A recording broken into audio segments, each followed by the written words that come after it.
আজকের এই ভিডিওর মাধ্যমে আমরা শিখে নিব দুশ্চিন্তা ও পেরেশানির সময় এ দোয়া পড়তে হয়। আমরা অনেক সময় দেখা যায় দুশ্চিন্তা এবং পেরেশানির মাধ্যমে আমরা অনেক টেনশনে মগ্ন হয়ে যাই। ওই মুহূর্তে আমরা যদি দোয়াটি পড়তে পারি, আল্লাহ তাআলা আমাদের দুশ্চিন্তা এবং পেরেশানি দূর করে দিবেন।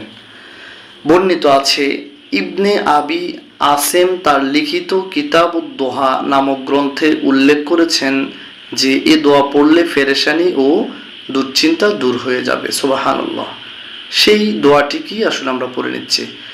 লা ইলাহা ইল্লাল্লাহুল হাকীম, লা ইলাহা ইল্লাল্লাহুল হালিমুল কারীম, সুবহানাল্লাহি রাব্বিস সামাওয়াতিস সাব'i ওয়া রাব্বিল আরশিল আযীম, আলহামদুলিল্লাহি রাব্বিল আলামিন, আল্লাহুম্মা ইন্নী আউযু বিকা মিন শাররি ইবাদিক।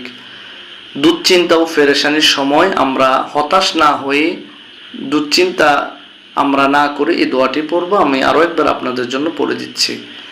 লা ইলাহা ইল্লাল্লাহুল হালিমুল কারীম, সুবহানাল্লাহি রাব্বিস সামাওয়াতিস সাব'i ওয়া রাব্বিল আরশিল আযীম, আলহামদুলিল্লাহি রাব্বিল আলামিন, আল্লাহুম্মা ইন্নী আউযু বিকা মিন শাররি ইবাদিক।